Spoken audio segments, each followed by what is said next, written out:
నమస్తే. Shaft academy of media arts news reading and anchoring కోర్స్కి స్వాగతం. నేను డాక్టర్ చిలుకమర్రి నటరాజ్. మనం ఈ న్యూస్ రీడింగ్ అండ్ యాంకరింగ్ కోర్స్లో డిఫరెంట్ సబ్జెక్ట్స్ని మనం డిఫరెంట్ మాడ్యూల్స్లో మనం డిస్కస్ చేసుకుంటూ ఉన్నాం. ఒక్కొక్క సబ్జెక్ట్ని తీసుకొని ప్రాక్టికల్గా ఎలా ఉంటుంది, థియరీ ఎలా చేసుకోవాలి, దాన్ని మనం నేర్చుకున్న ప్రాసెస్ని ఎట్లా అప్లై చేసుకోవాలి, వీటన్నిటి గురించి డిస్కస్ చేసుకుంటూ వస్తున్నాం. Right from the history of anchoring and news reading process ఏంటి, పార్ట్స్ ఎలా ఉంటాయి, ప్రోగ్రామ్ని మనం టైమింగ్ ఎట్లా చేసుకోవాలి, టైం మేనేజ్మెంట్ ఎట్లా చేసుకోవాలి, తర్వాత ఇవన్నీ మనం స్పీచ్ క్వాలిటీస్ ఏంటి, డిజార్డర్స్ ఏంటి, వాటిని మనం ఎట్లా ఓవర్కమ్ చేసుకోవాలి, ఇలా చాలా సబ్జెక్ట్స్ని మనం డిస్కస్ చేసుకుంటూ వస్తున్నాం. ఆ ప్రాసెస్లో ఇప్పుడు ఒక యాంకరింగ్ లేదా న్యూస్ రీడింగ్ లేదా ఒక ప్రోగ్రామ్ చేసేటప్పుడు, ఒక ప్రజెంటేషన్ చేసేటప్పుడు మనము దానికి సంబంధించిన ఎలిమెంట్స్, కొన్ని టిప్స్, ఎట్లా దాన్ని మనం ప్రజెంట్ చేయడాన్ని సక్సెస్ఫుల్గా ఒక ప్రజెంటేషన్ని చేయాలి అనడానికి కొన్ని టిప్స్ ఉన్నాయి. ఆ టిప్స్ గురించి ఇప్పుడు మనం డిస్కస్ చేసుకోవడానికి ట్రై చేద్దాం ఈ మాడ్యూల్స్లో. రైట్. సో బేసిక్గా ఎనీ ప్రోగ్రామ్ సక్సెస్ కావడానికి ఫస్ట్ మన ప్రజెంటేషన్ ఎఫెక్టివ్గా అనిపించడానికి మనం వాళ్ళతో ఐ కాంటాక్ట్,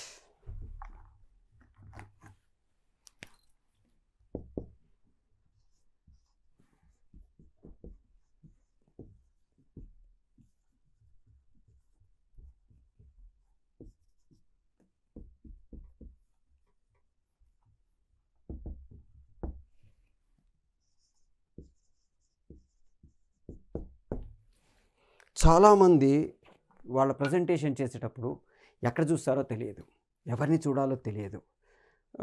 అలా చూస్తూ కొంతమంది వాళ్ళ ల్యాప్టాప్ లేదా వాళ్ళ స్క్రీన్ లేదా వాళ్ళ చేతుల్లో ఉండే కార్డ్స్, ఇన్ఫర్మేషన్ కార్డ్స్, వీటి మీద కాన్సన్ట్రేట్ చేయడం, తర్వాత గాల్లోకి చూడడం, ఎక్కడో చూసుకుంటూ మాట్లాడడం చేస్తూ ఉంటారు. ఎవరైతే మనం అడ్రస్ చెయ్యాలో, మన స్పెక్టేటర్స్ ఎవరైతే ఉన్నారో, మనం ఎవరి కోసం ప్రజెంట్ చేస్తున్నామో వాళ్ళని లేదా కెమెరా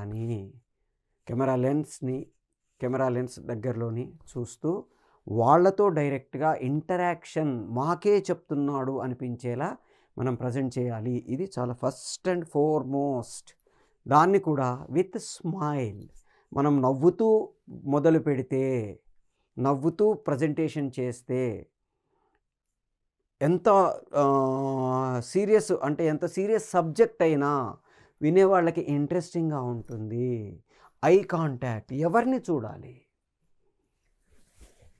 ఒక 50 మంది ఉన్నారు. 50 మందిలో ప్రతి వాళ్ళు మనల్నే చూస్తున్నారు, మనకే చెప్తున్నారు అనే ఒక ఫీలింగ్ని మనం వీ హ్యావ్ టు క్రియేట్. ఇప్పుడు అక్కడొకళ్ళు అట్లా ఉన్నారు. జనరల్గా వినేవాళ్ళలో బాగా ఇంట్రెస్టింగ్గా వినేవాళ్ళు కొంతమంది ఉంటారు.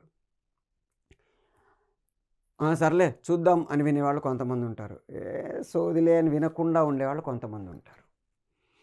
90% మంది ఏం చేస్తారంటే ఎవరు వింటున్నారో తెలియకుండా వాళ్ళ వైపు అట్రాక్ట్ అయిపోయి వాళ్ళకి చెప్పడానికి ట్రై చేస్తారు. ఇప్పుడు క్లాస్లో కూడా స్టూడెంట్ ఒకళ్ళు రెగ్యులర్గా వచ్చి సిన్సియర్గా వినే స్టూడెంట్ ఉన్నాడు అనుకోండి, వాళ్ళ వైపే తిరిగి ఇప్పుడు మనము అనుకుంటూ వాళ్ళకి చెప్తారు.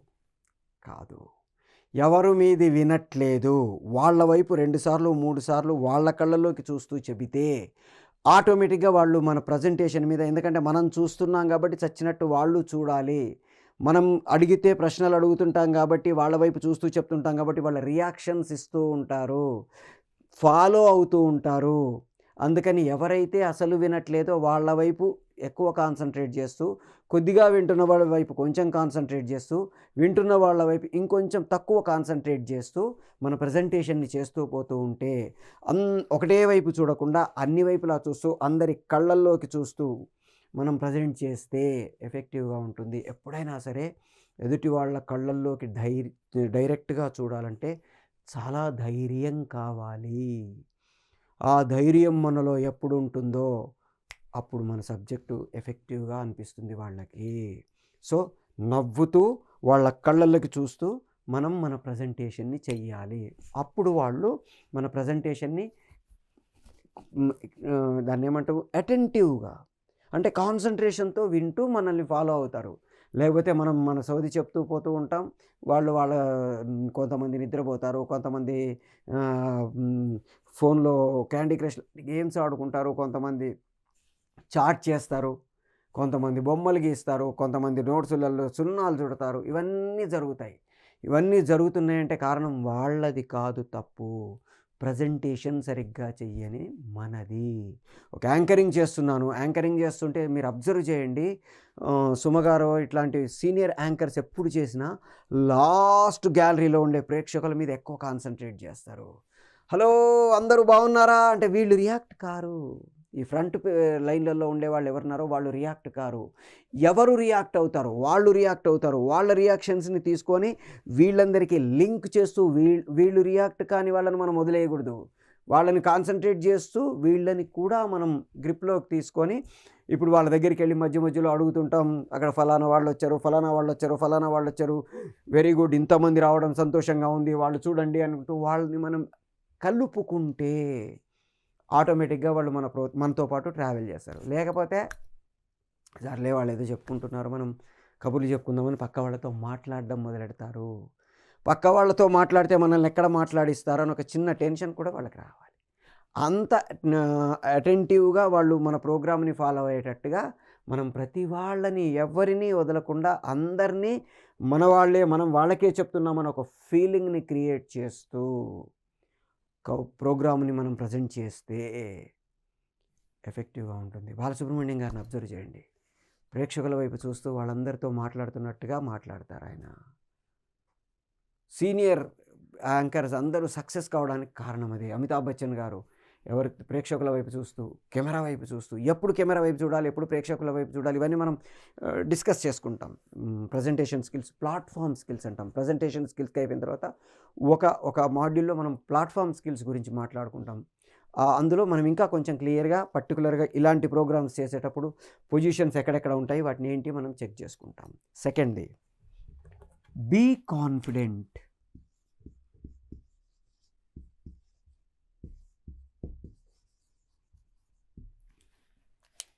చాలామంది ప్రెజెంటేషన్ మొదలెట్టడమే. అందరికీ నమస్కారం. ఇప్పుడు నేను ఇది చేస్తున్నాను. ఇందులో తప్పులుంటే ముందే క్షమించండి. ఎందుకు? ఆళ్ళని బతిమలాడుకోవాల్సిన అవసరం ఎందుకు వచ్చింది? అంటే మన మీద మనకు నమ్మకం లేకపోవడం వల్ల నేను తప్పులు చేసే అవకాశం ఉంది. నన్ను క్షమించేయండి అని మనం వాళ్ళని అడుక్కుంటున్నాము. నో. Never ask excuses. ఎప్పుడు ఎవరిని క్షమించమని గానీ, తప్పు చేశామని గానీ చెప్పకండి. తప్పులు జరిగాయా మరి? తప్పు చేస్తే మానవ సహజం. దాన్ని అలా ఓవర్‌కమ్ చేసుకొని వెళ్ళిపోవాలి తప్ప, అయ్యయ్యయ్యో! ఇప్పుడు తప్పు జరిగిపోయింది. నన్ను క్షమించేయండి అని అన్నట్టుగా అనిపించకూడదు. మనం చేసేది కాన్ఫిడెంట్‌గా చేస్తే, పర్ఫెక్ట్‌గా చేస్తే కొన్నిసార్లు తప్పులు కూడా పెద్దగా ఎవడు పట్టించుకోడు. ఎందుకు పట్టించుకోరు అంటే మన కాన్ఫిడెన్సు అదే అనలేదేమో వీడు, ఇదే అనుంటాడు అన్న ఫీలింగ్‌లో ఉంటారు. So, be confident. ఎంత కాన్ఫిడెంట్‌గా ఉంటే ప్రేక్షకుడు అంత జాగ్రత్తగా వింటాడు. ఇప్పుడు మీరు 'ఆప్‌కి అదాలత్' అని ఒక ప్రోగ్రామ్ వస్తుంది చూడండి. అందులో ఇద్దరు రజత్ శర్మ గారు కావచ్చు, వచ్చిన వాళ్ళు కావచ్చు, వాళ్ళిద్దరిని అబ్జర్వ్ చేయండి. ఎవరైతే ఇంటర్వ్యూకి వచ్చారో వాళ్ళల్లో కాన్ఫిడెన్స్ తక్కువైతే ఆటోమేటిక్‌గా ప్రేక్షకులు గానీ, రజత్ శర్మ గారిని ఆడేసుకుంటారు. వాళ్ళ దగ్గర కాన్ఫిడెన్స్ ఉందనుకోండి, మీరు ఎలాంటి ప్రశ్న అడిగినా వాళ్ళు చెప్పే పొజిషన్‌లోకి వస్తున్నారనుకోండి. యోగి ఆదిత్యనాథ్ గారి ఇంటర్వ్యూ చూడండి. మోదీ గారి interview before prime minister, after prime minister 2 ఇంటర్వ్యూలు ఉన్నాయి మోదీ గారివి. తర్వాత నిర్మలా సీతారామన్ గారిదుంది, సుష్మా స్వరాజ్ గారిదుంది, అసదుద్దీన్ ఓవైసీ గారిదుంది, రాహుల్ గాంధీ గారిదుంది. వీళ్ళందరి ఇంటర్వ్యూసు పర్టిక్యులర్‌గా ఈ ప్రోగ్రామ్ ఎందుకు చెప్తున్నానంటే ఒక 2, 3 ప్రోగ్రామ్స్ ఉన్నాయి. 'ఆప్‌కి అదాలత్' ఒకటి, తర్వాత 'ఓపెన్ విత్ ఆర్‌కే' కావచ్చు, 'క్వెషన్ అవర్' కావచ్చు, ఇట్లాంటి ప్రోగ్రామ్స్‌లో ఆపోజిట్ వాళ్ళ కాన్ఫిడెన్సు, మన కాన్ఫిడెన్సు ఈ రెండిటిని మనం బేరీజు వేసుకొని ఎలా ఉంటే మనం కంఫర్టబుల్‌గా వాళ్ళతో మాట్లాడుతున్నాము. ఆయన రజత్ శర్మ గారు నవ్వుతూనే అడగాల్సిన ప్రశ్న సీరియస్ ప్రశ్న కూడా అడుగుతారు. చెప్పేవాళ్ళలో నిజంగా దాని తాలూకు కాన్ఫిడెన్స్ లేదనుకోండి, ఆటోమేటిక్‌గా దొరికిపోతారు. వాళ్ళల్లో నిజంగా ఆ కాన్ఫిడెన్స్ ఉంది, మేము తప్పు చేయలేదు, మేము ఒప్పే చేశాము అనే ఫీలింగ్ ఉందనుకోండి, అప్పుడు ప్రాబ్లం రాదు. అందుకని ప్రోగ్రామ్ కండక్ట్ చేస్తున్న వాళ్ళు, ప్రజెంట్ చేస్తున్న వాళ్ళు ఎప్పుడు కూడా కాన్ఫిడెంట్‌గా ఉండాలి. అట్లని ఓవర్ కాన్ఫిడెంట్‌గా ఉండకూడదు. నేను మీకు ఒక మాడ్యూల్‌లో చెప్పాను. Amitabh Bachchan garu after nearly 50 years of acting experience KBC చేద్దాం అనుకున్నప్పుడు he took the training. Training కోసం వెళ్ళారు. కారణం ఏంటి? నేను చేస్తుంది యాక్టింగ్. యాక్టింగ్‌తో డైరెక్ట్‌గా there is no relationship to the spectator. యాక్టింగ్‌కి, యాంకరింగ్‌కి ఉండే మేజర్ తేడా, యాక్టర్ అనేవాడికి ప్రేక్షకులతో డైరెక్ట్ రిలేషన్‌షిప్ ఉండదు. క్యారెక్టర్స్‌ని చేసే ప్రాసెస్‌లో ప్రేక్షకుడికి తన పర్ఫార్మెన్స్‌ని ఎస్టాబ్లిష్ చేయాలి తప్ప, ప్రొజెక్ట్ చేయాలి తప్ప, డైరెక్ట్‌గా ప్రేక్షకులతో మాట్లాడడు. Until and unless director suggest to do that. అంటే ఒక లెన్స్‌లోకి యాక్టర్ ఎప్పుడూ చూడకూడదు. ఇప్పుడు నేను డైరెక్ట్‌గా లెన్స్‌లోకి చూస్తున్నానంటే మిమ్మల్ని చూస్తున్నట్టుగా ఉంటుంది. యాక్టర్ ఎప్పుడు లెన్స్‌లోకి చూడడు. లెన్స్‌కి అటు పక్కనో, ఇటు పక్కనో మ్యాచింగ్ ది లుక్స్ అంటాము. లెన్స్‌కి ఎటు పక్కన చూడాలనేది దాని షాట్‌ని బట్టి, అంతకుముందు ఉన్న కంటిన్యూటీని బట్టి, మన పక్కనుండే ఆర్టిస్టులను బట్టి, వాళ్ళు మన పక్కనుండే ప్లేస్‌ని బట్టి చాలా ప్రాసెస్ ఉంటుంది ఈ కంటిన్యూటీస్ మ్యాచింగ్ ది లుక్స్‌కి. సో, యాక్టర్ ఎప్పుడూ లెన్స్‌లోకి చూడకూడదు. ఇప్పుడు నేను మిమ్మల్ని చూస్తున్నాను. లెన్స్‌లోకి చూడడం వల్ల మిమ్మల్ని చూస్తున్నాననే ఫీలింగ్ కలిగింది. యాక్టర్ ఇలా చూడకూడదు. యాక్టర్ ఏం చేయాలి? లెన్స్‌కి పక్కన చూడాలి. అవునురా వస్తానన్నావు రాలేదే అంటాడు. అంటే యాక్టర్ కెమెరాతో డైరెక్ట్ రిలేషన్‌షిప్ లేదు. ఇండైరెక్ట్ రిలేషన్‌షిప్ మాత్రమే ఉంది. అది అమితాబ్ బచ్చన్ గారు పట్టుకున్నారు. ఆయన ప్రేక్షకులతో నేనెప్పుడూ డైరెక్ట్‌గా రిలేషన్ పెట్టుకోలేదు. నా పర్ఫార్మెన్స్ ద్వారా, నా క్యారెక్టర్ ద్వారా ప్రేక్షకుడితో నేను రిలేట్ అయ్యాను తప్ప, ఒక అమితాబ్ బచ్చన్‌గా డైరెక్ట్‌గా ప్రేక్షకులతో నేను రిలేట్ కాలేదు. That is different medium. అందుకని దానికి సంబంధించిన టిప్సు, దానికి సంబంధించిన బేసిక్సు, దానికి సంబంధించిన ప్రాసెస్సు నాకు తెలియాలి అని హి టుక్ ది ట్రైనింగ్. నిషి లవిత్ గారని జర్మన్ ఆవిడ దగ్గర అమితాబ్ బచ్చన్ గారు ఈ యాంకరింగ్‌కి సంబంధించిన, ప్రెజెంటేషన్‌కి సంబంధించిన ప్రెజెంటేషన్ స్కిల్సు, ప్లాట్‌ఫార్మ్ స్కిల్సు వీటన్నిటిని నేర్చుకున్నారు. అదృష్టవశాత్తు నిషి లవిత్ గారి దగ్గర నేను కూడా నేర్చుకోవడం జరిగింది. ఆవిడ కొన్ని వందల టిప్సు మాకు చెప్పడం జరిగింది. వాటిలలో నుంచి మేజర్ ఇంపార్టెంట్ టిప్స్ అంటే కంబైన్డ్ టిప్స్ అంటాం వీటిని మేము చెప్పే వాటిని. ఇలాంటి టిప్స్ చాలా నేర్చుకున్నాము. వాటన్నిటిని మనం ప్రాక్టికల్‌గా చేస్తూ పోతూ ఉంటే తెలుస్తుంది. ఆవిడెప్పుడు కూడా మమ్మల్ని మీ పాజిటివ్స్, మీ నెగెటివ్స్ అనేవాళ్ళు కాదు నిషి లవిత్ గారు. మీ పాజిటివ్స్, మీ పిరమిడ్స్ అనేవాళ్ళు. అంటే మనం ఏవి బెటర్ చేసుకోవాలి, వేటిని మనం పాజిటివ్‌గా ఉన్నాం, స్ట్రాంగ్‌గా ఉన్నాం, వీక్ అనేది కాదు. Strong elements and pyramid elements అంటే నేర్చుకోవాల్సిన ఎలిమెంట్స్ ఏంటి అని చెప్పేది చాలా అద్భుతమైన అనాలిసిస్ చేసేది ఆవిడ. సో, ఆవిడ దగ్గర అమితాబ్ బచ్చన్ గారు దాదాపుగా 3, 4 నెలలు ఈ యాంకరింగ్ అండ్ న్యూస్ రీడింగ్‌కి సంబంధించిన టిప్స్‌ని నేర్చుకున్నారు. ఎందుకు అంటే తను ప్రజెంట్ చేసేటప్పుడు 50 ఏళ్ల ఎక్స్‌పీరియన్స్ ఉంది. ఇదా అమితాబ్ బచ్చన్ గారు చేసేది అనకూడదు. అందుకని చాలా జాగ్రత్తలు తీసుకున్నారాయన. ఆయన ప్రజెంటేషన్ చేసేటప్పుడు మీరు చూడండి ఆయన కాన్ఫిడెన్స్ కనబడుతుంది. ఓవర్ కాన్ఫిడెన్స్ కనబడదు. ఎందుకు ఓవర్ కాన్ఫిడెన్స్ కనబడట్లా మనకంటే పర్ఫెక్ట్ ట్రైనింగ్ తీసుకొని వచ్చారు కాబట్టి. కొంతమందిలో ఓవర్ కాన్ఫిడెన్స్ కనబడుతుంది. వాళ్ళు రావడమే హాయ్, హలో, నమస్తే, అమెచ్యూరిటీ అంటాం దీన్ని. అంటే ఓవర్ కాన్ఫిడెన్స్ చూపిచ్చేసి, బిల్డప్‌లు ఇచ్చేసి, ప్రేక్షకులు ఏదో మనం చాలా అద్భుతంగా చేస్తున్నామని అనుకోవాలి అనిపించుకోవడానికి ప్రయత్నం చేస్తారు. Don't do that. కాన్ఫిడెంట్‌గా ఉండండి, కంఫర్టబుల్‌గా ఉండండి. ఇవి 2 మనం ప్లాన్ చేసుకుంటే ఎఫెక్టివ్ ప్రెజెంటేషన్ వస్తుంది. ఆ కాన్ఫిడెన్స్ లేకపోతే మనం మొదలెట్టడమే అందరికీ అంటున్నామనుకోండి, అక్కడి నుంచి రియాక్షన్స్ రావడమే నెగెటివ్‌గా వస్తాయి. ఎప్పుడైతే ఒక్కసారి నెగెటివ్ రియాక్షన్స్ స్టార్ట్ అవుతాయో, తెలియకుండా మనలో ఉన్న కొంచెం కాన్ఫిడెన్స్ కూడా దిగిపోతుంది. ఆ మాత్రం కాన్ఫిడెన్స్ కూడా దిగిందనుకోండి, మనం ప్రజెంట్ చేసే ప్రాసెస్‌లో తెలియకుండా తప్పులు చేస్తూ ఆ నర్వస్‌నెస్ పెరుగుతూ తప్పు మీద తప్పు చేస్తూ ముందుకెళ్తాము. అందుకని ముందు అసలు మొదలుపెట్టడమే కాన్ఫిడెంట్‌గా మొదలెట్టామనుకోండి, ఎఫెక్టివ్‌గా ఉంటుంది. Next, be prepare.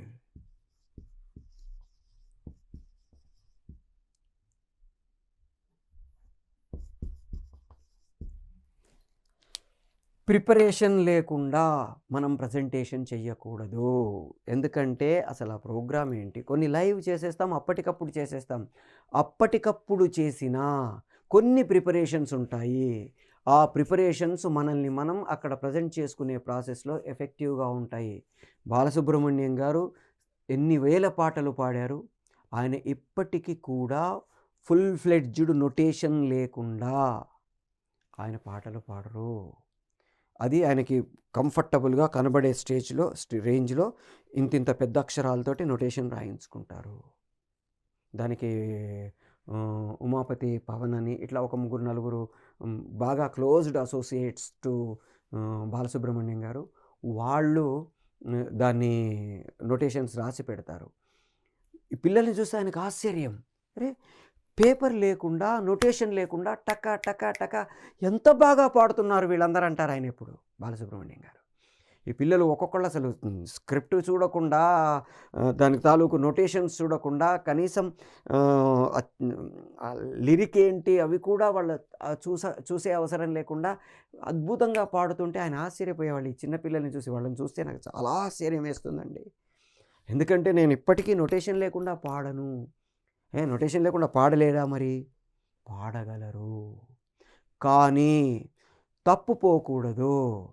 పర్టిక్యులర్గా లైవ్‌లో ప్రోగ్రామ్స్ చేసేటప్పుడు కానీ, పబ్లిక్‌లో ప్రోగ్రామ్స్ చేసేటప్పుడు కానీ చిన్న తప్పు కూడా జరగకూడదు. అందుకని ఆయన ఆ నొటేషన్స్ అంటే ప్రిపరేషన్. మనం కూడా ఎంత పర్ఫెక్ట్‌గా ప్రిపేర్ అయితే అంత ఎఫెక్టివ్‌గా మన ప్రజెంటేషన్ అంత అద్భుతంగా వెళ్తుంది.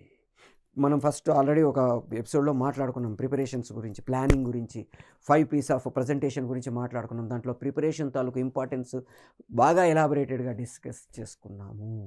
సో ఎంత ప్రిపేర్ అయితే మీలో అంత కాన్ఫిడెన్స్ పెరుగుతుంది. ఎంత కాన్ఫిడెన్స్ పెరిగితే అంత ప్రజెంటేషన్ ఎఫెక్టివ్గా వస్తుంది. నెక్స్ట్,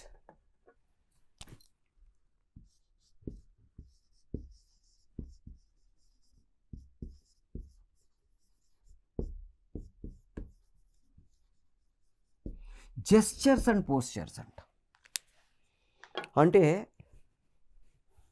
నమస్తే, నేను అమితాబ్ బచ్చన్, కౌన్ బనేగా కరోడ్పతి నుంచి నేను ఇప్పుడు ఈ 5గురిలో ఒకళ్ళని ఫాస్టెస్ట్ ఫింగర్ ప్రజెంటేషన్ కోసం తీసుకుంటున్నాను. ఇలా చెప్తున్నాను అనుకోండి, బిగుసుకుపోయినట్టుగా ఉంటుంది. మనం చేసే ప్రజెంటేషన్ను బట్టి మనం ఎలా ప్రజెంట్ చేసుకోవాలి, చేతులు వాడాలా, వాడొద్దా, ఎటు చూడాలి, ఎలా నిలబడాలి, ఎలా కూర్చోవాలి. మీరు అబ్జర్వ్ చేయండి, పిల్లలతో చేసే ప్రజెంటేషన్ కోసం అమితాబ్ బచ్చన్ గారి బాడీ లాంగ్వేజ్ మారిపోతుంది.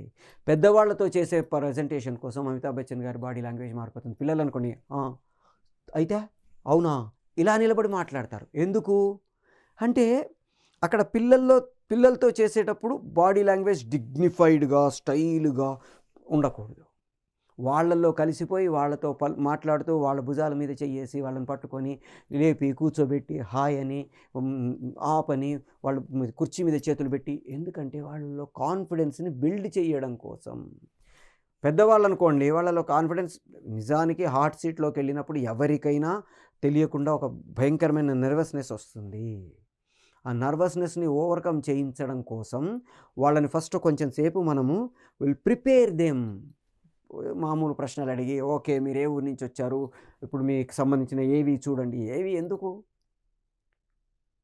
ఎందుకు అంటే వీళ్ళ గురించి, వీళ్ళని ఇక్కడ దాకా రావడానికి కారణాలేంటి, వాళ్ళ గోల్ ఏంటి, ఇవి ప్రేక్షకులకు చెప్పడంతో పాటు వాళ్ళని కొంచెం ఫ్లెక్సిబుల్ చేసేసి, రిలాక్స్ చేసేసి, తర్వాత అడిగే క్వశ్చన్స్ టెన్షన్ పడేసి ఉన్నవి మర్చిపోకుండా చేయడం కోసం. వాళ్ళు మర్చిపోతే వాళ్ళంత కష్టపడి ఇక్కడ దాకా వచ్చిందంతా జీరో అవుతుంది. అందుకని చాలా జాగ్రత్తగా వాళ్ళని మనం ప్రిపేర్ చేస్తాం. అట్లాగే మనం కూడా ప్రిపేర్ అవుతాం.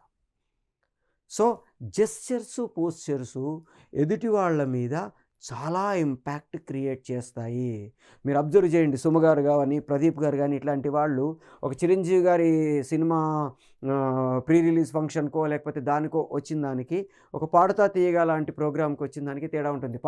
చిరంజీవి గారి సినిమాకి వచ్చారనుకోండి, హాయ్ హలో గాడ్ అనుకుంటూ కదులుతాం. ఆ జెస్చర్సు, పోస్చర్సు బేస్డ్ ఆన్ ది ప్రోగ్రామ్ మార్చేస్తాం. అదే ఒక పాడుతా తీయగాలంటే అయితే వచ్చి నిలబడి, నమస్తే, అందరికీ స్వాగతం, మనమందరం ఇప్పుడు ఇక్కడ ఎందుకు గ్యాదర్ అయ్యామంటే ఇలా మాట్లాడతాం. ఇక్కడ మైక్ పెట్టుకున్నామనుకోండి, ఇలా పట్టుకోకుండా ఇలా మాట్లాడతాం. ఈ మాట్లాడే ప్రాసెస్‌లో use your hands, use your body, use your expressions. Expressions ఇవి ఎప్పుడైతే యాడ్ చేస్తామో, ఆ నవ్వు, కోపము చెప్పే ప్రాసెస్‌లో ఏంటండి మీరు? చెప్తే వినరా? అన్నాననుకోండి, ప్రిటెన్షనే యాక్టింగే చేస్తున్నాను నేను. వాళ్ళని బెదిరిస్తున్నట్టు యాక్ట్ చేస్తున్నాను. ఎప్పుడైతే ఈ ఎక్స్‌ప్రెషన్స్ మారాయో వాళ్ళందరూ నవ్వుకుంటారు, రియాక్ట్ అవుతారు, మనతో పాటు ట్రావెల్ చేస్తారు.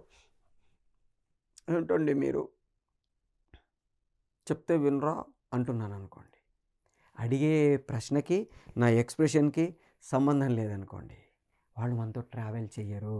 అందుకని మనం ఒక ప్రోగ్రామ్ ప్రజెంట్ చేసేటప్పుడు ఏదైతే మనము ప్రజెంట్ చేద్దాం అనుకుంటున్నామో దాని తాలూకు బేస్, దాని తాలూకు సిచ్యుయేషన్ మనం ఒక మాడ్యూల్‌లో డిస్కస్ చేసుకున్నాం 5 డబ్ల్యూస్ గురించి. ఎక్కడ, ఎవరి కోసం, ఎందుకు, ఎప్పుడు, ఎలా ప్రజెంట్ చేస్తున్నాము. ఏవైతే ఉన్నాయో, ఏం ప్రజెంట్ చేస్తున్నామో, ఈ 5 ఏవైతే ఉన్నాయో వాటిని బట్టి నా జెస్చర్స్, నా పోస్చర్స్, నా బాడీ లాంగ్వేజ్‌ని నేను చేంజ్ చేసుకోవాలి. ఓ చిన్న పిల్లల ప్రోగ్రామ్‌కి నేను జడ్జిగానో, యాంకర్‌గానో వెళ్ళాననుకోండి, ఆ ప్రోగ్రామ్‌ని కండక్ట్ చేయడానికి. వాళ్ళతో పాటు జడ్జ్ ఎనక బాగున్నారా అని మొదలెడతాం తప్ప, అందరూ బాగున్నారా? మీరిప్పుడు ఏం చేస్తున్నారు? అని అడిగితే వాళ్ళు అలాగే ఉంటారు. వాళ్ళని మనం ఓపెన్ చేసి వాళ్ళతో అరుపులు, కేకలు పెట్టించి, వాళ్ళని మన ప్రోగ్రామ్‌లోకి ఇన్వాల్వ్ చేయించి, వాళ్ళని తీసుకెళ్తే వాళ్ళు కూడా ఎంజాయ్ చేస్తారు. అదే పెద్దవాళ్ళు ఒక సాహిత్య కార్యక్రమానికెళ్ళాననుకోండి, అందరు మంచిగున్నారా అనుకుంటూ మొదలుపెట్టకూడదు. సభాకల్పతరుర్భాతి వేద శాఖోపశోభితం ఇలా మొదలెడితే వాళ్ళు కూడా వింటారు. అది కూడా సభాకల్పతరుర్భాతి వేద శాఖోపశోభితం శాస్త్రపుష్ప సమాకి వద్దు. జెస్చర్, పోస్చర్ సభాకల్పతరుర్భాతి వేదశాఖోపశోభితం శాస్త్రపుష్ప సమాకీర్ణం విద్వద్భ్రమర సంయుతః. ఇలా చెప్తున్నాను అనుకోండి, వాళ్ళు మనతో పాటు ఓహో వీడికి వట్టి ఏదో రాసుకొని వచ్చి అప్పచెప్పట్లా, దాని తాలూకు భావం వీడికి తెలుసు, సాహిత్యం మీద వీడికి కొంచెం పట్టుంది అనుకొని మనతో పాటు ట్రావెల్ చేస్తారు. లేదనుకోండి, మనం జెస్చర్స్, పోస్చర్స్ ఏం పెట్టుకోకుండా ఆంగికం భువనం యస్య వాచికం సర్వవాంగ్మయం ఆహార్యం చంద్రతారాది తం వందే సాత్వికం శివం ఇలా మొదలెట్టామనుకోండి, సరే కానీ రాసుకొని వచ్చి చదువుతున్నాడు అనుకుంటారు. ఆంగికం భువనం యస్య వాచికం సర్వవాంగ్మయం ఆహార్యం చంద్రతారాది తం వందే సాత్వికం శివం అన్నాను అనుకోండి, భలే మొదలెట్టాడురా అనుకుంటారు.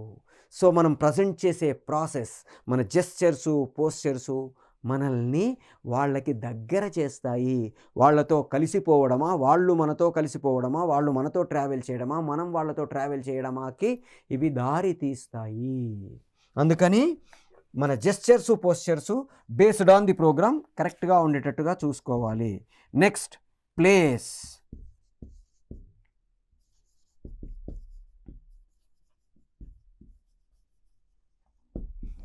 ఎక్కడ నిలబడాలి?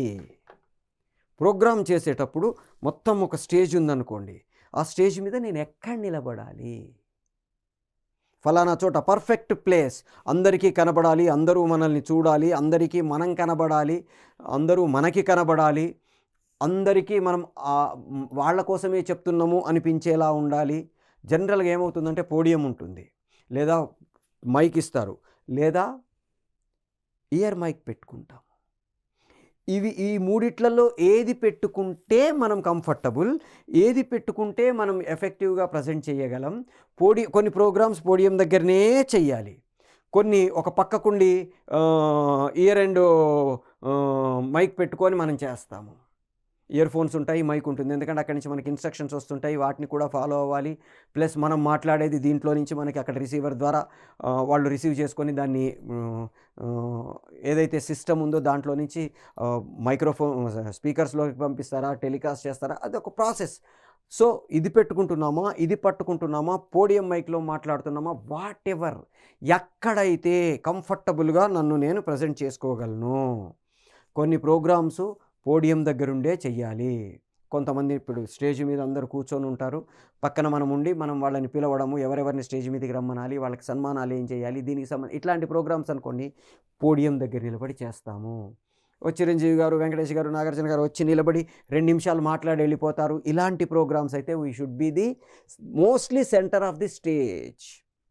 లేదు ఒక ఇద్దరం పక్కన నిలబడ్డాము, మిగతా ప్రోగ్రామ్ అంతా నడుస్తుంటే మనం కామెంట్ చేస్తుంటాము, మనం దాన్ని కంటిన్యూ చేస్తూ ఉంటాము, కంపేర్ చేస్తూ ఉంటామంటే పక్కన నిలబడతాము. కొన్నిసార్లు డైరెక్ట్‌గా ప్రేక్షకుల్లోకి వెళ్ళిపోతూ, వాళ్ళతో ఇంటరాక్ట్ అవుతూ, వాళ్ళ మధ్యలో తిరుగుతూ కొన్ని ప్రోగ్రామ్స్ చేస్తాము. సో, ఎక్కడ ఉన్నాము? ఎక్కడికి వెళ్ళాలి? ఎక్కడి నుంచి మనం అనుకున్నది ప్రజెంట్ చేయాలి? ఆ ప్లేస్ కంఫర్టబుల్‌గా మనం నిలబడితే మళ్ళీ పక్కకెళ్ళినా, ఎటు వెళ్ళినా ఇబ్బంది కాకూడదు. పక్క వాళ్ళకి ఇబ్బంది కాకూడదు. కొంతమంది మధ్యలో నిలబడతారు. వెనక చాలామంది ఉంటారు. వాళ్ళెవ్వరిని కనపడకుండా వీళ్ళు బ్లాక్ చేస్తుంటారు. కెమెరా ఉంటుంది. కెమెరా ఎదురుగా వీళ్ళుంటారు. వెనక వాళ్ళందరినీ ఈ కెమెరాకి వీళ్ళు అడ్డముండి బ్లాక్ చేస్తారు.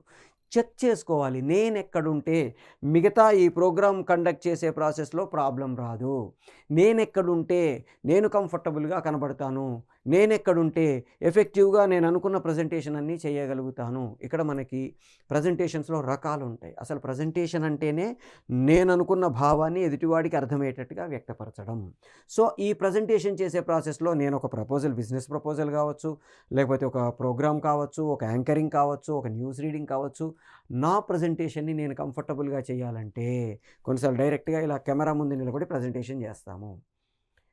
కెమెరా ఇక్కడుంది. నేను అక్కడెక్కడో పోయి నిలబడి ప్రజెంటేషన్ చేస్తున్నాననుకోండి. పక్కకెళ్ళిపోతున్నాననుకోండి. ఔట్ ఆఫ్ ది ఫ్రేమ్ వెళ్తున్నాననుకోండి. ఇవన్నీ మైండ్‌లో రన్ అవుతూ ఉండాలి చూసేవాడికి. మనం చేసే ప్రతి ప్రాసెస్ వాళ్ళు కంఫర్టబుల్‌గా మనతో పాటు ట్రావెల్ చేయడానికి వీలుగా నా పొజిషను, నా ఇవి సెట్ చేసుకుంటే ఎదుటి వాళ్ళు మనతో పాటు ట్రావెల్ చేస్తారు.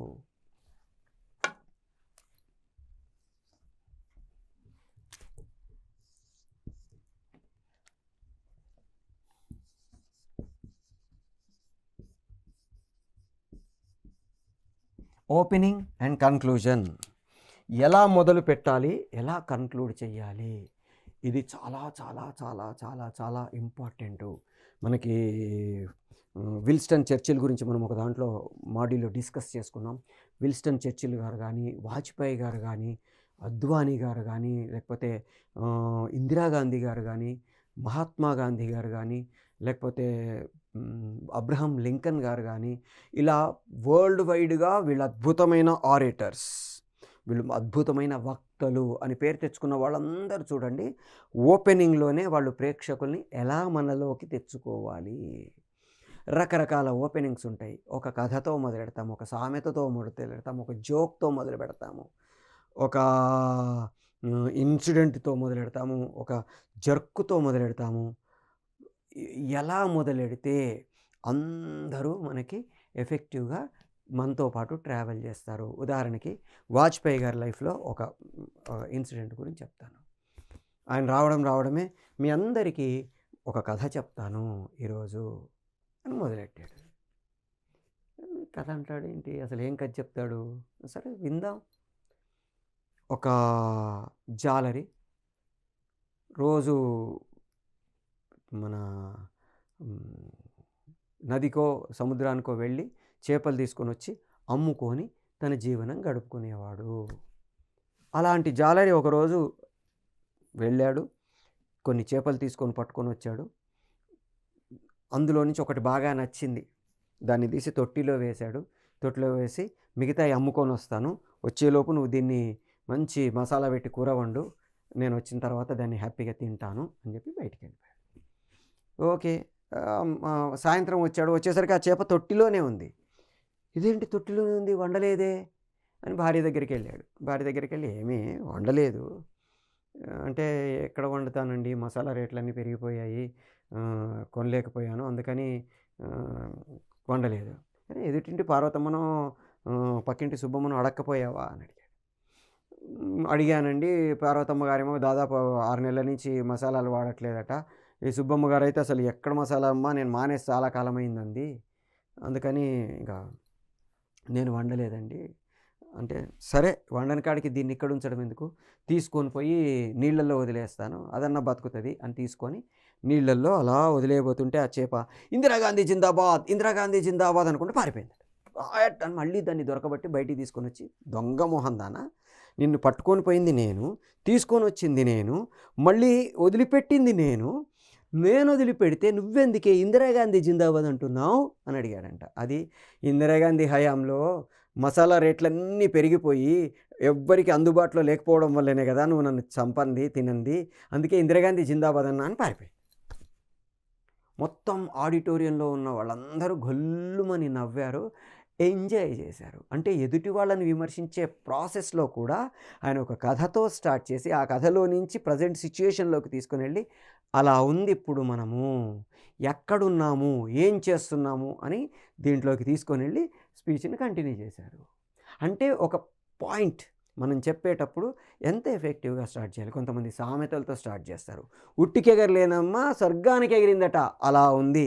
ఏంటి అలా ఉంది, ఇప్పుడు ప్రస్తుతం ఏం జరుగుతుందో దాని గురించి. అట్లా మనం ఒక సామెతతో మొదలెడతాం, కొన్నిసార్లు జోకులు చెప్తాం, కొన్నిసార్లు కథలు చెప్తాం, కొన్నిసార్లు పాటతో మొదలెడతాం, కొన్నిసార్లు పద్యంతో మొదలెడతాం, కొన్నిసార్లు శ్లోకంతో మొదలు పెడతాం. ఇప్పుడు నేను ఇంతకుముందు చెప్పినట్టు ఆంగికం భువనం యస్య అంటామా, లేకపోతే ఇందుగలడు అందులేడని సందేహము వలదు, అంటే బేస్డ్ ఆన్ అవర్ ప్రజెంటేషన్ ఎలా మొదలు పెడితే ప్రేక్షకుడు మనతో పాటు హ్యాపీగా కంఫర్టబుల్గా ట్రావెల్ చేస్తాడు. ఓపెనింగ్ చాలా ఇంపార్టెంటు.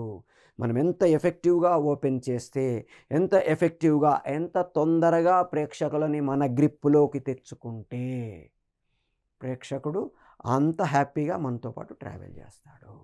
అందుకని చాలా జాగ్రత్తగా ఓపెన్ ఎట్లా చేస్తున్నామో పెట్టుకోవాలి. అట్లాగే కన్క్లూజన్, ఓపెనింగ్ ఎంత ఇంపార్టెంటో కన్క్లూజన్ అంతకంటే ఎక్కువ ఇంపార్టెంటు.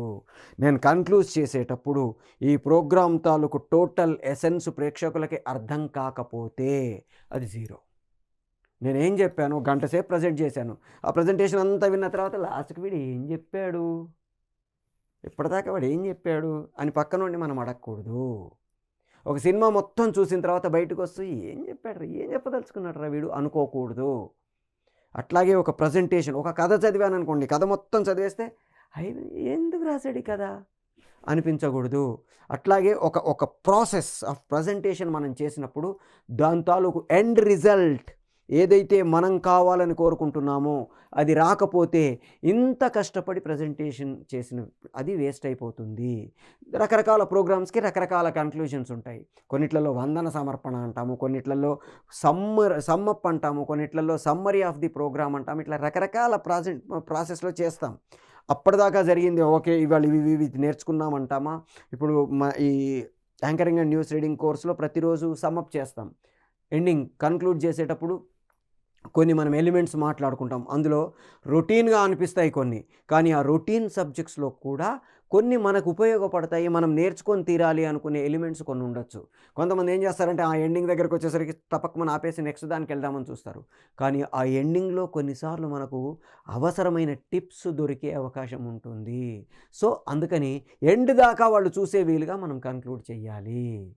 సో మనం ఎలా స్టార్ట్ చేస్తున్నాం, ఎలా కన్క్లూడ్ చేస్తున్నాము, ముగింపు ఎప్పుడూ కూడా వాళ్ళకి మనం ఏం చెప్పి ముగించాలి. వందన సమర్పణతో ముగిస్తామా, లేకపోతే ఎనాలిసిస్ అప్పటిదాకా ఏమేం జరిగింది. ఇప్పుడు ఒక 10 మంది స్టేజ్ మీద మాట్లాడారనుకోండి, ఎవరెవరు ఏం మాట్లాడారో చెప్పడం అవసరమా, వాళ్ళందరూ మాట్లాడారు చాలు అని చెప్పడం అవసరమా. అట్లా మనం ఒక్కొక్కటి ప్లాన్ చేసుకొని కన్క్లూడ్ చేస్తే వాళ్ళు బయటికి వెళ్ళే ప్రాసెస్లో మనల్ని అబ్బా బాగా చెప్పాడురా అనుకుంటూ వెళ్తారు.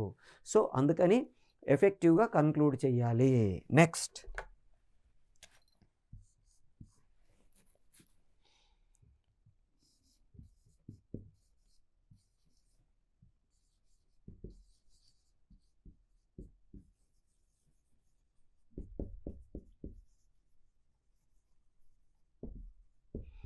ఎయిడ్స్ అంటే రకరకాల కొన్ని వాడతాం మనం. ఇప్పుడు నేను మీకు క్లాస్ చెప్పేటప్పుడు I'm using the black board.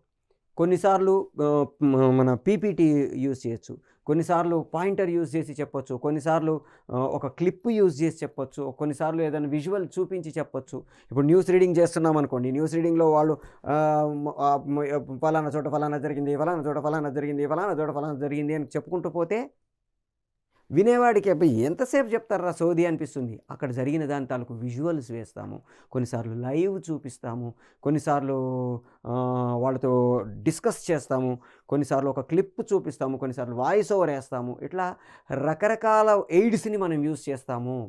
వాటిని యూజ్ చేయడం వల్ల ప్రేక్షకుడు ఒక ఫిక్స్డ్ దీంట్లో వెళ్ళకుండా కొంచెం రిలాక్స్డ్ అవుతూ, మళ్ళీ వస్తూ, మళ్ళీ వెళ్తూ, మళ్ళీ వస్తూ, మళ్ళీ వెళ్ళడమే కాకుండా వాళ్ళకి క్లారిటీ పెరుగుతుంది. ఒక పవర్ పాయింట్ ప్రజెంటేషన్ చేశాననుకోండి, దీనివల్ల 2 బెనిఫిట్స్. ఇప్పుడు నాలాగా ఈ టిప్స్ అన్నీ గుర్తుపెట్టుకొని మీకు ప్రజెంట్ చేసే బదులు ఒక పీపీటీ పెట్టుకున్నాను అనుకోండి, నేను గుర్తుపెట్టక్కర్లా. 15, 14, 13, 12 టిప్స్ ఉన్నాయనుకోండి, ఈ 12 టిప్స్ నేను గుర్తుపెట్టుకోవాల్సిన అవసరం లేకుండా హ్యాపీగా పీపీటీ చేసుకొని వచ్చి కచక్ నెక్స్ట్ నొక్కాననుకోండి, అదే చెప్తుంది మీకు. అన్నపూర్ణ ఫిల్మ్ ఇన్స్టిట్యూట్లో ఏఐఎస్ఎఫ్ఎం Annapurna institute of film and media దాంట్లో నేను ఫ్యాకల్టీగా జాయిన్ అయినప్పుడు వాళ్ళు క్లియర్గా మీరు పీపీటీయే యూస్ చేయాలి, అది మ్యాక్లోనే యూస్ చేయాలి. నాకు పీపీటీ వీటికంటే కూడా నేను రాస్తూ ఎక్స్ప్లెయిన్ చేస్తే ఎక్కువ కంఫర్టబుల్గా వాళ్ళకి చెప్పిన ఫీలింగ్ ఉంటుంది. నేను గుర్తుపెట్టుకోవాలిగా మీకు చెప్పాలంటే. సో నాకు ఆ సబ్జెక్ట్ మీద ఎంత గ్రిప్ వస్తే నేను అంత కంఫర్టబుల్గా ఫ్లోతో చెప్పగలుగుతా.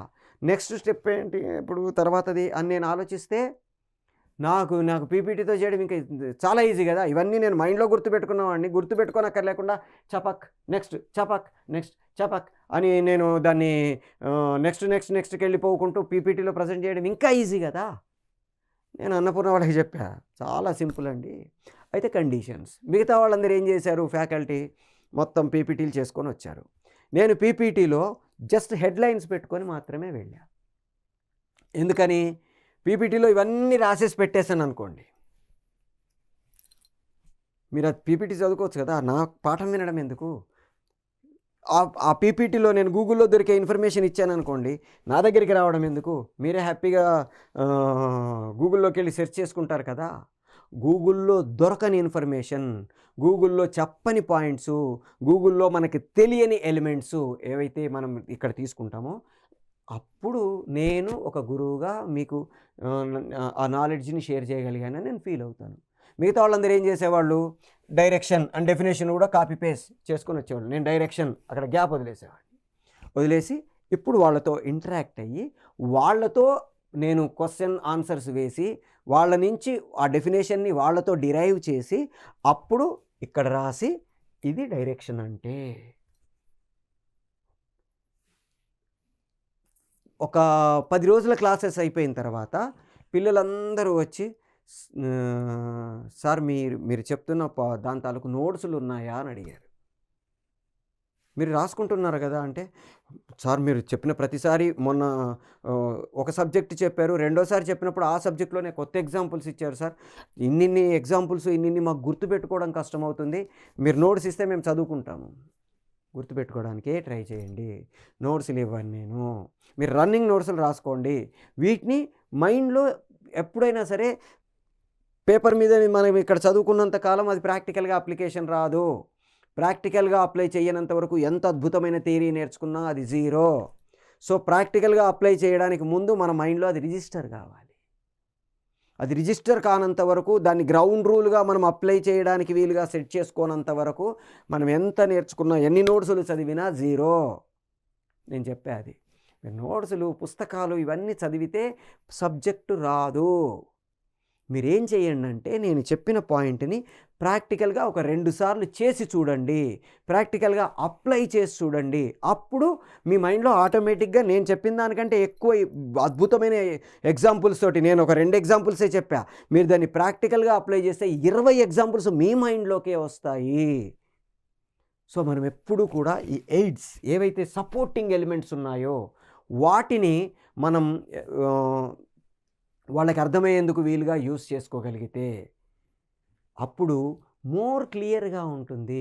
ఒక పీపీటీ కావచ్చు, ఇప్పుడు ఇట్లా బ్లాక్ బోర్డ్తో రాయడం కావచ్చు, ఒక పాయింటర్తో మనం చూపించడం కావచ్చు, ఒక మ్యాప్ చూపించడం కావచ్చు, ఒక క్లిప్ చూపించడం కావచ్చు.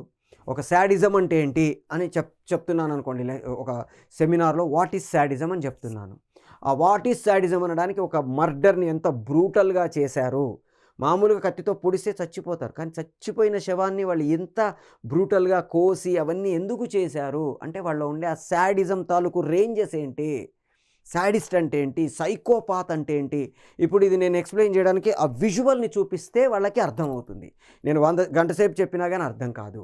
వాళ్ళ ఎలా కోస్తున్నారో, ఆ కోసేటప్పుడు వాళ్ళ కళ్ళల్లో ఉండే కనపడే ఆనందం, వీటన్నిటిని నేను ఎక్స్‌ప్లెయిన్ చేస్తూ ఆ విజువల్ ఎయిడ్స్‌ని వాడుతూ, ఆరల్ ఎయిడ్స్‌ని వాడుతూ తర్వాత అదర్స్ చాలా ఎలిమెంట్స్ వాటిని వాడుతూ నేను నా ప్రజెంటేషన్‌ని చేస్తే బావుందండి. యాంకరింగ్ చేసేటప్పుడు ఇవన్నీ ఎక్కడ అవసరం అనిపిస్తుంది. యాంకరింగ్ చేసేటప్పుడు కూడా మధ్యలో ఒక పాట కావాలా? లేకపోతే ఒక చిన్న డాన్స్ బిట్ వెళ్ళి చేసేస్తామా? ఇంకా చాలా రకరకాలతో కూడా వాడతాం. సో, ఎప్పుడు ఏది ఎలా వాడాలి? ఆ ప్రోగ్రామ్ పర్ఫెక్ట్‌గా ప్రేక్షకుడికి ఫుల్ ఫ్లెడ్జ్డ్ అనిపించాలంటే మనం ఏమేమి వాడితే ఎఫెక్టివ్‌గా ఉంటుంది. నెక్స్ట్.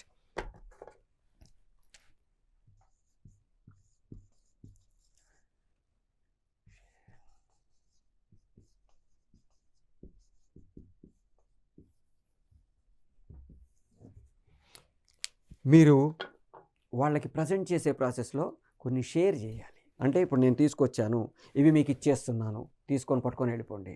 కొన్ని టేబుల్సు, లేకపోతే కొన్ని హ్యాండౌట్సు ఇట్లాంటివి వాళ్ళకి ఇచ్చేస్తే, అవి వాళ్ళు దగ్గర పెట్టుకొని మాకిది దొరికింది ఈరోజు, మాకిది లభించింది ఈరోజు అని ఒక ఫీల్ ఇది బెస్ట్ ప్రెజెంటేషన్‌కి ఉపయోగపడుతుంది. ఇప్పుడు ఉదాహరణకి ఒక బిజినెస్ ప్రపోజల్ చేశాను. బిజినెస్ ప్రపోజల్‌లో ఆహ్, మేజర్ ఎప్పుడు గుర్తుపెట్టుకోండి ఈ షేర్ చేసేది సీక్రెసీ అంటాము. అంటే మన కంపెనీకి సంబంధించి గానీ, మన ప్రెజెంటేషన్‌కి సంబంధించిన గానీ, మన ఛానెల్‌కి సంబంధించిన గానీ, మన వ్యక్తిగతమైంది కానీ, ఈ సీక్రెసీకి భంగం కలగకుండా మనం వాళ్ళకి షేర్ చేస్తే వాళ్ళకి మనం విచ్చలవిడిగా ఇది ఇచ్చేయొచ్చు అనేవి షేర్ చేస్తే వాళ్ళు ఎంజాయ్ చేస్తారు. నేను చాలా చోట్ల అబ్జర్వ్ చేశాను. బుక్ ఎగ్జిబిషన్స్‌లో వాట్లల్లో చిన్న కార్డ్సు, చిన్న క్యాలెండర్సు, లేకపోతే వాళ్ళ క్యాటలాగ్సు, పుస్తకాలు కొనని వాళ్ళు చాలామంది వాటిని నింపుకొని సంచులలో పెట్టుకొని స్టైల్‌గా పోతూ ఉంటారు. పుస్తకాలు కొనేవాళ్ళు పుస్తకాలు కొంటారు. బట్ పుస్తకాలు కొనకుండా వచ్చిన వాళ్ళు మేము ఇక్కడికొచ్చి ఏం తీసుకోలేదే, ఏం కొనలేదే అని ఫీలింగ్ కలగకుండా అక్కడ దొరికే ఫ్రీ మెటీరియల్ ఏదైతే ఉందో అది పట్టుకొని పోయి వాళ్ళ ఇళ్లల్లో మేము బుక్ ఎగ్జిబిషన్‌కెళ్ళొచ్చాము. ఇగో ఇంత మెటీరియల్ ఇవాళ మేము సంపాదించామని చెప్పుకుంటారు. అది అడిషనల్ సపోర్ట్. అది మనం ప్రెజెంట్ చేసే ప్రాసెస్‌లో వాళ్ళకి అది ఎంజాయ్ చేయడానికి ఉపయోగపడుతుంది. సో, వాటిని మనం తీసుకొచ్చిన వాటిని షేర్ చేస్తే వీళ్ళు మనకి ఇంత షేర్ చేశారు. జనరల్‌గా ప్రోగ్రామ్ అయిపోయిన తర్వాత భోజనాలు చేసి ఎళ్ళండి అంటాం. ఏం భోజనం చేయకుంటే ప్రాబ్లమా? కాదు. ఆ భోజనం పెట్టడం వల్ల వాళ్ళు మన ఇంట్లో ఫీలింగ్స్, మన వాళ్ళన్న ఫీలింగ్ ఇట్లాంటివి కొన్ని ఉంటాయి. యాంకరింగ్ చేశాము. వాళ్ళందరి దగ్గరికెళ్ళిపోయి సెకండ్ ఇచ్చాము. ఫోటోస్ తీసుకున్నారు. మీతో కలిసి సెలబ్రిటీతో ఫోటో తీసుకున్నారనుకోండి. ఈ షేరింగ్ వాళ్ళు వాళ్ళ ఫేస్‌బుక్‌లలో, వాట్లల్లో, వీట్లల్లో పెట్టేసుకొని ఈ ప్రోగ్రామ్ తాలూకు ప్రమోషన్ వాళ్ళు జేస్తారు. ఇలాంటి షేర్స్ వాళ్ళ దగ్గరికెళ్ళిపోయి వాళ్ళతో సెల్ఫీలు తీసుకున్నారనుకోండి. ఇప్పుడు చిరంజీవి గారు లాంటి వాళ్ళు వచ్చారనుకోండి, వాళ్ళని సెల్ఫీలు తీసుకోమని అడిగేంత అవకాశం ఉండదు. అయితే కొన్నిసార్లు దానికి మనం ఏం చేస్తామంటే, వాళ్ళు వెళ్ళే దారిని అటువైపు నుంచి క్రియేట్ చేస్తాము. వెళ్ళే ప్రాసెస్‌లో సార్ అంటే అనుకుంటూ వాళ్ళు టక టక టక టక టక చేసేసుకుంటూ పక్కన బౌన్సర్స్ ఉంటారు. వాళ్ళు ఆపుతూ ఉంటారు. ఆపినా కూడా కొన్నిసార్లు వీళ్ళు సరే అనుకుంటూ అట్లా ఇప్పుడు మొన్న ఐపీఎల్ జరుగుతుంది. మన రోహిత్ శర్మ బౌండరీ లైన్ దగ్గర ఫీల్డింగ్ చేస్తున్నారు. అక్కడి నుంచి భయ్యా అని అరుస్తుంటే గబగబా వెళ్లి వాళ్ళకి ఇట్లా చేతులు టచ్ చేసాడు. ఇద్దరు ముగ్గురికి సంతకాలు పెట్టాడు. వాళ్ళతో కచక్కన ఒక ఫోటో తీసి వాళ్ళకి కెమెరా ఇచ్చాడు. ఎళ్ళిపోయాడు. వాళ్ళు వాటిని షేర్ చేసి వాళ్ళు గొప్పగా చెప్పుకొని ఎంజాయ్ చేస్తారు. అట్లా ఈ షేరింగ్ ఏదైతే ప్రోగ్రామ్ తాలూకు షేరింగ్ ఏదైతే ఉందో అది మనకి డబుల్ ప్రమోషన్‌కి ఉపయోగపడుతుంది. మనం ప్రెజెంట్ చేసే ప్రాసెస్‌లో మనం ఎక్స్‌ట్రా షేరింగ్స్ బోనస్ వాళ్ళకిచ్చామో అది వాళ్ళకి బాగా యూజ్ అవుతుంది. దాన్ని మనం చేయడానికి ట్రై చేస్తాము.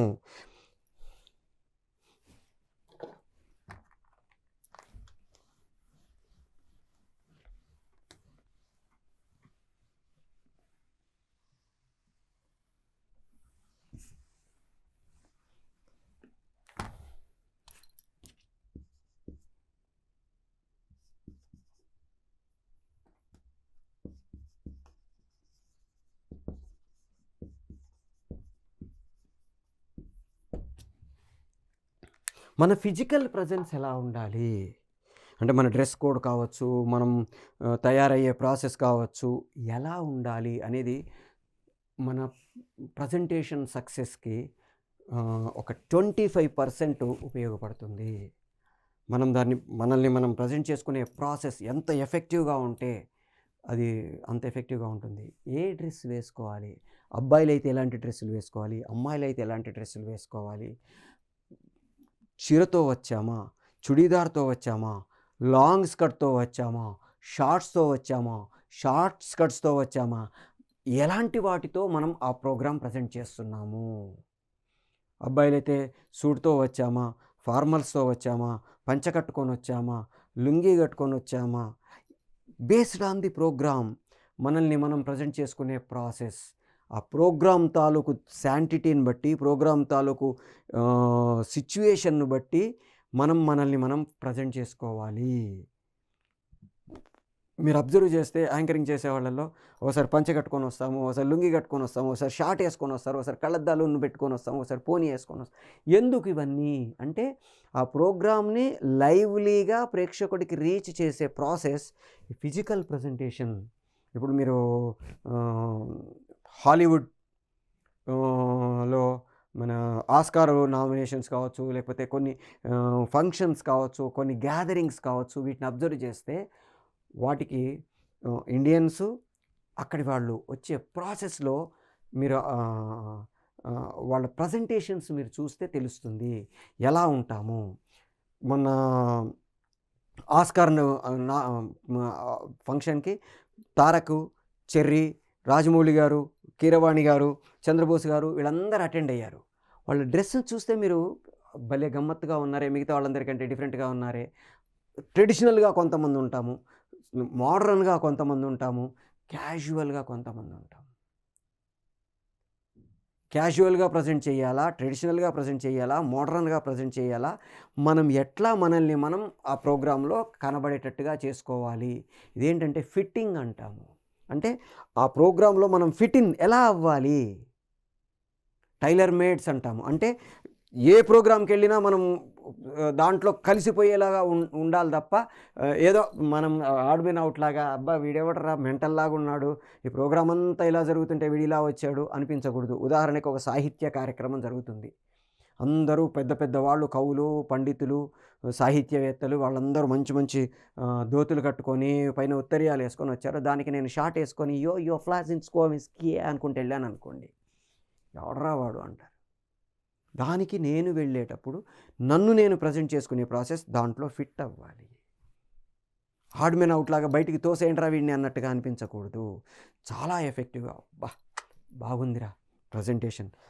మన ప్రజెంటేషన్ ఎంత ఇంపార్టెంటో అసలు ఫస్ట్ లుక్ చూడగానే ఈడెవడురా ఈ ప్రోగ్రామ్‌కి వచ్చాడు అనిపించకూడదు. అబ్బా! ప్రోగ్రామ్‌లో భలే ఉన్నాడురా వీడు అనిపించాలి. సో మనల్ని మనం ఫిజికల్‌గా ఎలా ప్రజెంట్ చేసుకోవాలి. కొన్నిటికి ఆర్టిస్టులు స్కర్ట్స్ వేసుకొని వచ్చేస్తారు. యాక్ట్రెసెస్ అమ్మాయిలు. హే! వాళ్ళేంటి స్కర్ట్స్ వేసుకొని వచ్చారు అనుకుంటామా? అక్కడ ప్రోగ్రామ్‌ని బట్టి వాళ్ళు కూడా వస్తారు. అక్కడ హీరోయిన్స్ అలాంటి డ్రెస్‌లో రావడానికి కారణం ఏంటంటే అక్కడికి కొత్త డైరెక్టర్సు, కొత్త ప్రొడ్యూసర్సు వీళ్ళందరూ వస్తారు. వీళ్ళ లుక్స్ బాగుంటే నెక్స్ట్ వాళ్ళ సినిమాల్లో తీసుకునే అవకాశాలుంటాయి. అందుకని వీళ్ళేం చేస్తారు, వాళ్ళని వాళ్ళు ప్రజెంట్ చేసుకునే ప్రాసెస్‌లో కొంచెం ఎఫెక్టివ్‌గా వస్తారు. యాంకర్స్ కూడా మీరు అబ్జర్వ్ చేస్తే మళ్ళీ ఇంకో ప్రోగ్రామ్‌కి నన్ను పిలవాలంటే ఈ ప్రోగ్రామ్‌లో నేను ఫిట్ కావాలి. సో ఎలాంటిది వేసుకుంటే ప్రదీప్ మాచిరాజ్ గానీ, రవి గానీ, లేకపోతే హర్ష గారు గానీ ఇట్లాంటి వాళ్ళు ఎవరు యాంకరింగ్ చేసినా, ఎవరు దాన్ని కంపేర్ చేసినా వాళ్ళు దాంట్లో సెట్ అవ్వాలి తప్ప వీళ్ళెవర్రా బాబు అన్నట్టుగా అనిపించకూడదు. సో మనము ఇంకొన్ని అంశాలతో ఇంకొక మాడ్యూల్‌లో కలుద్దాం. షాఫ్ట్ అకాడమీ మనకి రకరకాల కోర్సెస్‌ని ఆఫర్ చేస్తుంది. మీరు ఎట్లాగైతే ఇప్పుడు యాంకరింగ్ కోర్స్ నేర్చుకుంటున్నారో దానిలాగే మిగతా కోర్సెస్ కూడా అంటే behind the camera, in front of the camera 2 రకాల కోర్సెస్ మనకి ఆఫర్ చేస్తుంది. మీకు ఉపయోగపడేది యాంకరింగ్‌కి ఉపయోగపడే కోర్సెస్ కొన్ని వాయిస్ అండ్ స్పీచ్‌కి సంబంధించినవి, కొన్ని యాక్టింగ్‌కి సంబంధించినవి ఉంటాయి. అవి కాకుండా కూడా మనకి సినిమాటోగ్రఫీకి సంబంధించినవి, ఎడిటింగ్‌కి సంబంధించినవి ఇట్లా రకరకాల కోర్సెస్‌ని, అది కూడా డిప్లొమాస్ దగ్గర నుంచి పోస్ట్ గ్రాడ్యుయేషన్ వరకు రకరకాల కోర్సెస్‌ని, అది కూడా అతి తక్కువ ఫీజులతో, మినిమమ్ ఫీజులతో మనకి షాఫ్ట్ ఆఫర్ చేస్తుంది. ఆ కోర్సెస్ కూడా యూనివర్సిటీ అథెంటిసిటీతో, అంటే పొట్టి శ్రీరాములు తెలుగు యూనివర్సిటీ, తర్వాత అన్నామలై యూనివర్సిటీ, కృష్ణా యూనివర్సిటీ ఇట్లాంటి యూజీసీ రికగ్నైజ్డ్ యూనివర్సిటీస్ అఫిలియేషన్ తోటి మనకి సర్టిఫికెట్స్ ఇస్తుంది. సో అతి తక్కువ ఫీజులతో మనల్ని మనం ఈ కోర్సెస్ని చేసుకోగలిగితే ఇండస్ట్రీలో వండర్ఫుల్ పర్సన్గా మనల్ని మనం ఇంట్రడ్యూస్ చేసుకోవడానికి అవకాశం ఉంటుంది, సక్సెస్ అవ్వడానికి అవకాశం ఉంటుంది. కాబట్టి మీరు ఈ కోర్సుతో పాటు మిగతా కోర్సులు కూడా నేర్చుకోవడానికి ట్రై చేయండి. మిమ్మల్ని మీరు ఒక మంచి యాంకర్గానో, ఒక న్యూస్ రీడర్గానో ప్రూవ్ చేసుకోవడానికి ఇండస్ట్రీలోకి అడుగుపెట్టండి. All the best.